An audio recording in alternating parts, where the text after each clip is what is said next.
Everything begins with a quiet whisper of a joke that seems harmless but is directed at you.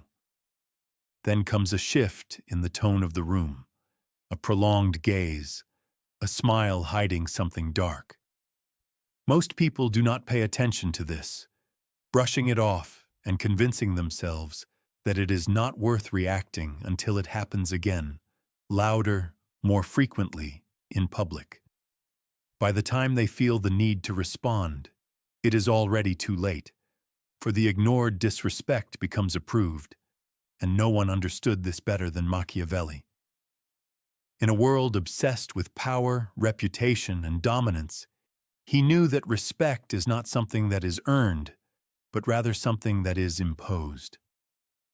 When someone shows you disrespect, your next step determines everything, not only what they think of you, but also how everyone else will understand how to treat you in the future. In the beginning, disrespect is rarely personal. It is a test. If you do not pass it, you are marked not only as weak, but also as safe for further disrespect. Therefore, when someone shows you disrespect, act accordingly. Not later, not in theory. They are slow. You freeze, but not passively. This is the first law of Machiavelli regarding how to deal with disrespect. A person who reacts emotionally loses status, but a person who strategically withdraws becomes unpredictable, and unpredictability breeds fear. Silence does not mean ignoring. It means withdrawing energy. You do not laugh. You do not pretend not to notice. You do not explain how it affects you. You make them feel your absence, in your gaze, in your tone, in your refusal to maintain the flow of energy. This is a sharp pause in the rhythm they were trying to create, a sudden black hole in the conversation they hoped to control. Disrespect thrives only when it receives feedback, laughter, defense, or flattery. But when it encounters cold stillness, it reveals its true nature, a cheap, desperate attempt at dominance. Machiavelli never struck first. He observed, allowing his enemies to fully reveal themselves, confidently, before responding. And when he did, he never apologized. He acted with precision. This is your next step, a reflection of the violation. Not through insult, not through revenge, but through questioning. Because when someone shows you disrespect, they expect an emotional reaction. They want to poke at your insecurity, which they do not expect. This is the revelation. Therefore, you maintain eye contact, slightly tilt your head, and with surgical calmness, you say, "Did you really mean to say that in that way? Or are you sure you want to repeat that? Or did that sound personal? Would you like to clarify before I respond?" Each phrase is a controlled incision. You do not deny the attack. You invite them to repeat it publicly, to double down, to make their aggression explicit. Most will not. Because most who show disrespect are not bold. They are opportunists. They test the boundaries to see who will stop them. And when you meet their advance with silent tension and cold clarity, they begin to doubt their position, and those doubts are what you need. Not revenge nor drama, but doubt. Because a person who instills doubt in others makes them waver with hesitation and struggle to stand beside them. They do not need to demand respect. They radiate it. But here begins a deeper game. Most people can handle one moment, one confrontation. What they cannot handle is the sequence that follows. If someone disrespects you once, and you manage it, that is fine. But if they feel that the door is still slightly open, if your energy weakens again later, they will test it once more. So the third step is to reassess your attitude immediately. You do not return to normal. You do not pretend that nothing happened. You redefine the boundaries in how you speak, how you present yourself, and how unavailable you now become. But Machiavelli knew that public punishment, when justified and timely, not only eliminates the threat, but also teaches those around. So if disrespect occurs in front of others, let your new position speak louder than any response. Withdraw your warmth. Sharpen your tongue. Decline their invitations. You do not need to announce the change. Let them feel it. This is what distinguishes the respected from the disregarded. It is not dominance through intimidation. It is presence through principles. You have shown those around you that you are unavailable for this. And you will not explain yourself to make them more comfortable, and now social currents flow differently. Others notice this. They become more cautious. Your name becomes one that is spoken of with greater care, with less ease. Because a person who cannot be disrespected is not the loudest. They are the one who knows exactly what to do at the moment it happens. With silence, controlled composure, piercing clarity, and a complete refusal to place comfort above self-respect. This is how you finish it before it begins. Not with anger nor with ego, but with what they did not expect. Discipline, distance, and complete control of the situation. Disrespect is never isolated. It is a signal, a calculated jab, to see how far they can go before you push back.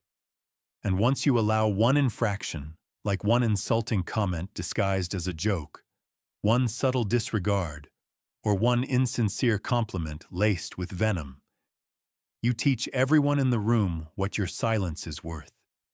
And Machiavelli would tell you that once you are seen as easy prey, regaining control will cost twice as much effort. So, after the first confrontation, once you have remained calm, unemotionally marked the moment, and distanced yourself, what happens next is equally important. People will test the boundaries again, not in the same way, but through more subtle, destructive means. They will see if you truly meant what you said. They will joke again, but this time with a smile. They will exclude you from decision-making and call it oversight. They will make passive comments and watch your face for even the slightest flicker of emotion. It is at this point that you take your second step. Reinforce the boundaries through disproportionate consequences. The philosophy of Machiavelli was not based on fairness, but on effectiveness, and he understood something that few are willing to accept these days. If the punishment fits the offense, it will be forgotten. But if it exceeds the offense, it will not be forgotten. There is no emotional reaction here. This is a message. They do not play games with me twice. When they cross the line again, you become colder, not louder. If they make a mistake publicly, you respond publicly, but strategically, not through insults, but through a surgically precise rejection. They make a comment. You respond with a pause, looking them straight in the eye and addressing the others in the group. They ask a question. You answer with one word and shift the focus. They try to regain their warmth.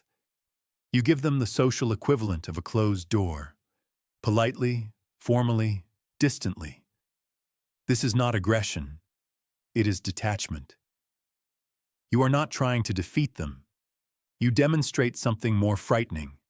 They have lost access, and that hurts the most. Not the insult, but the ignoring of those who once acknowledged them. This is where many fail. They want to be liked. They want to smooth things over. They want to believe that generosity will earn them recognition.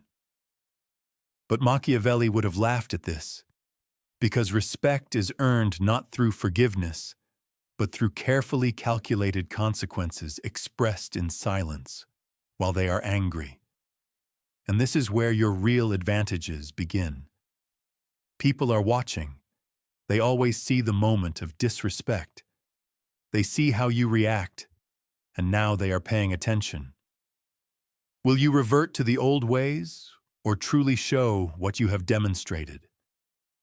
This is your chance to change your image, because according to Machiavelli, image is stronger than truth, and your image after a conflict becomes your armor or your vulnerability. You want your silence to be read as, "I will not tolerate this," or "She will not engage if she is not respected," or "You only get one chance." When your image begins to associate with this, everything changes. People talk about the boundaries. They stop joking in your presence. They describe you in different terms, such as serious, sharp, intense. This is your new strength. You did not ask for it. You created it, one surgical response at a time. But there is another level that is deeper and more complex, because some people will not hesitate to resort to public shame. They do not care about approval. They need your reaction. They feed off the destabilization of others, from the role of the disruptor, from testing boundaries for amusement. And when such people encounter someone like you, they either escalate their actions or retreat entirely. If they escalate, it signals a third level of response. Use their disrespect against them. You do not escalate emotionally, you escalate socially. If this is someone with a reputation or a role of influence, begin to shape their image precisely.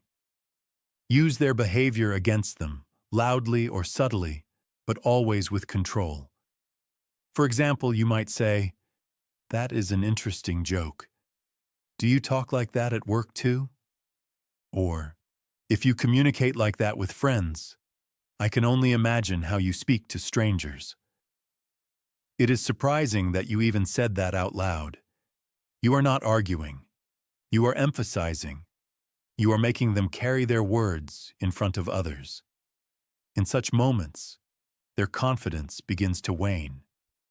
Not because you have suppressed them, but because you have made everyone around remember who they truly are. Small, noisy, and insecure. This is the power of Machiavellian retribution. It is never loud, it is never hasty. It is measured, purposeful, and executed with such calm precision that the other person does not even realize how thoroughly they have just been outplayed. And the best part is, you remain calm. You remain composed. You let the disrespect hang in the air, and then you turn it into something that now belongs to you. This is how you build power in silence. Not just by refusing to react, but by turning every disrespectful act into a step toward their own exposure. And by doing this, you no longer seek respect, because now everyone knows. You do not argue, you do not explain, you do not tolerate. You end it quietly, surgically, and permanently. What most people do not understand is that disrespect does not thrive on boldness. It thrives on safety, not your safety, but theirs. They insult you when they think you will not respond. They mock you when they are sure there will be no consequences. They push because they are confident you have never retaliated. This is the fuel for most forms of disrespect, the assumption that you will do nothing. But Machiavelli knew something different. He understood that power is not in striking often, but in creating the sense that you could, that at any moment you could respond in a way they do not expect and cannot contain. This is a new level. You become a threat without threatening. You do not need to utter a word. You simply need to become less predictable. From this moment on, when someone shows disrespect, and you have already made it clear where the boundary lies, your task is not to make them love you. Your task is to make them uncertain about you. Not afraid, not intimidated, just uncertain. They begin to wonder if they have crossed a line, why you are so quiet now, what she is thinking, why they have not responded like before. This uncertainty becomes your shield, because a person they are uncertain about is someone they start to avoid. This is why Machiavelli warned against excessive transparency, excessive consistency, excessive predictability. A ruler who is easily understood becomes easy prey for manipulation. But when you are silent, unpredictable, controlled, when you respond once coldly and surgically, and then retreat back into silence, you become an anomaly. In social situations, anomalies change the dynamics. People begin to yield to you, not out of fear but out of instinct, because the mind naturally protects itself from what it does not fully understand. So you rely on this. You do not speak as much as others. You observe longer than is comfortable. You speak less than they expect. But every word you say hits the mark. Now here is the psychological twist. Many believe that respect comes through likability. This is not true. It comes through a feeling. When you enter a room and the atmosphere changes. When people lower their voices, change their posture and tone. This is unpopularity. This is presence. It is created through contradiction. You do not always respond, but when you do, your response cuts deep. You do not need to dominate, but you do not allow others to walk all over you. You do not demand respect, but you close off access as soon as it is violated. Thus, your energy becomes a warning, a quiet, unspoken consequence, wrapped in calm control. But there is a final transformation that only a few achieve. You stop reacting to disrespect as if it were a personal insult and begin to perceive it as information. This is what distinguishes your mind from that of the average person.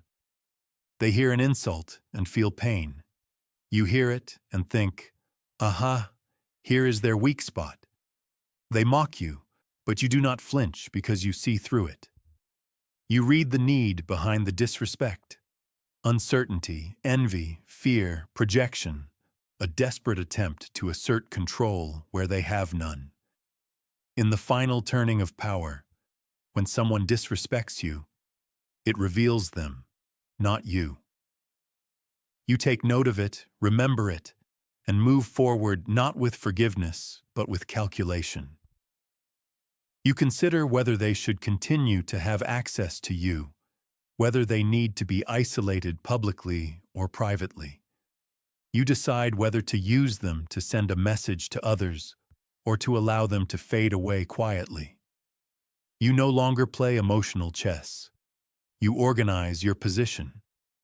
As Machiavelli taught, the best position is one where others fear to cross your boundaries even when you are not present.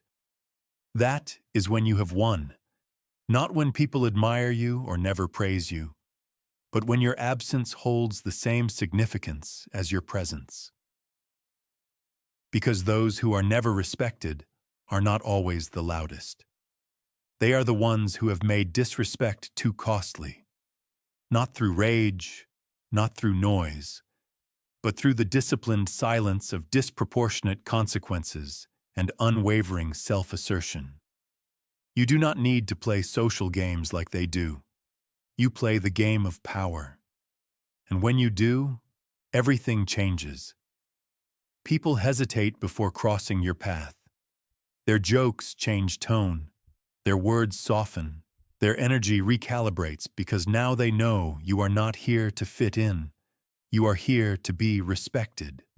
And if they cannot do that, you will leave them in silence from which they will not recover. In every dynamic interaction, there is a moment that is subtle yet undeniable when the room recalibrates around you. This happens after silence, after boundaries, after you have silently made it clear that you are not someone to be crossed. It is not just that people stop disrespecting you. It is that they stop thinking they can. This is the final layer that Machiavelli would have emphasized. You do not merely react to disrespect. You transform what you represent in their consciousness. Ultimately, power lies not in how you react, but in what people assume about you even when you are silent. You become a person whose limits are unknown, whose silence does not signify submission but preparation, whose calmness is not unfriendliness but restraint. And this is what most people miss. Once you establish a boundary, it is not the end. It is a test of your reputation, not only with the one who showed disrespect, but with everyone who witnessed it, directly or indirectly. Because at the moment someone crosses into your boundary publicly, everyone else is watching to see whether your value depends on yourself or on those around you. If you maintain your composure under pressure, without exploding, apologizing, or begging for approval, they sense something they cannot describe. Confidence, and confidence is a rare quality in a world dependent on approval. But this does not mean being cold or hostile. It means that in your warmth, it is now your choice, not the norm. You smile when you want to. You speak when you deem it valuable. You grant access only to those who have shown that they do not take it for granted. This is how you become invulnerable, not through physical strength, but through energetic value. And energetic value is built through subtraction. You remove things like reactivity, neediness, excessive explanations, justifying your presence, and tolerating even 1% of disrespect disguised as a joke. That is when you begin to attract a new level of response. The room slows down when you enter. People do not interrupt you mid-sentence. They repeat your words later because they have been weighed and are rare. You are no longer the one paving the way in social space. You are the space. And here comes into play the harshest insight of Machiavelli. People are either respected or eliminated. In modern terms, they either understand your value or no longer have access to it. It is not about the place. It is about the consequences without drama. People who once showed disrespect are no longer a problem. They are a lesson. But those who do it again, subtly, repeatedly, manipulatively, are the ones not worth correcting. You disappear from their world, or worse for them, you rise in power while they fade into insignificance, because in silence, you expose them, and at a distance you remind them. You were never available. You were merely tolerated. And once you make this shift, your entire position toward the world changes. You no longer strive to be liked. You no longer react to indirect attacks. You no longer feel the need to prove that you are above this, because now you understand what Machiavelli recognized centuries ago. You never need to defend what you will not allow to be touched. They cannot show disrespect if they cannot reach you. They cannot provoke you if your silence makes them doubt their own status. This is the pinnacle of psychological dominance. Neither cruelty nor pride, but control. Control what you react to, control what energy you return, and control who even gets the opportunity to see your reaction. This is how kings acted in the world of Machiavelli, and this is how you act in your world. Not with anger, nor with noise, but with such disciplined and strict confidence that to break it once is all they need to remember. Because after this moment, you do not just gain respect, you become the standard by which everyone else is evaluated. Now, there is only one move left. At the moment when someone disrespects you and realizes that it was a mistake, you do not punish them or forgive them. You do something more powerful. When someone shows disrespect and then understands that they were wrong, what do? This is the question that defines your legacy. Because at this moment, you are no longer reacting to the attack. You are shaping the narrative, creating perceptions, deciding who they will become after this, and more importantly, who you will become. This is the last, truly Machiavellian act. Mercy can be more frightening than punishment, because mercy, when delivered without warmth, carries a chilling message. You are no longer a threat to me. This is how you end the game, after you have set the boundary, after you have stepped back, after you have maintained complete composure and allowed the silence to echo. They may return, they may apologize, they may try to make amends, they may nervously laugh, trying to return to normal, checking if the tension has dissipated. And here, at this moment, you hold absolute control. Do not get angry, do not smile, do not comfort, just remain unchanged, without bitterness, without offense, without the need to explain why you are now different. You allow them to live in the new reality that you have created, where your gaze no longer seeks their presence, where your energy no longer adjusts to theirs, where they are no longer a variable in your world, but ghosts passing through it. This is not pettiness. This is power through absence. Because there is nothing more unsettling for those who tried to shake your confidence than to realize that you never depended on them. You never sought approval. You never craved belonging. You never acted by their rules. This is the final blow. When they understand that their disrespect not only did not hurt you, but elevated you, made you sharper, more respected, more distant, and ultimately, more unattainable. This is the role that Machiavelli would suggest you play. Not the vengeful prince who punishes for every insult, but the silent architect of consequences, the one who allows others to expose themselves in front of everyone while remaining calm, calculating, and unreachable. The one who never demands respect because everyone already knows. Such a mistake is made only once. Now, as a result, you will notice something strange. Your name begins to circulate in whispers, not out of drama, but because of your restraint. People start to say that he does not speak often, but when he does, it is worth listening. Or that she never loses her composure. Or that it is better not to get on their bad side. Or that one must be cautious with this person, as they do not return. Here is what you have built, a reputation so strong that people begin to adjust their behavior around you.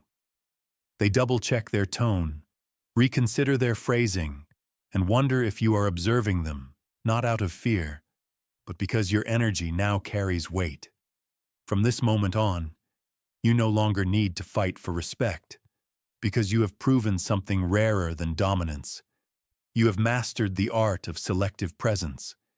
You show up when you choose to, speak when it matters, and when you step away from a conversation, from the dynamics, or from relationships, it is felt. The person who commands respect is not the loudest in the room. It is the one whose attention is no longer guaranteed.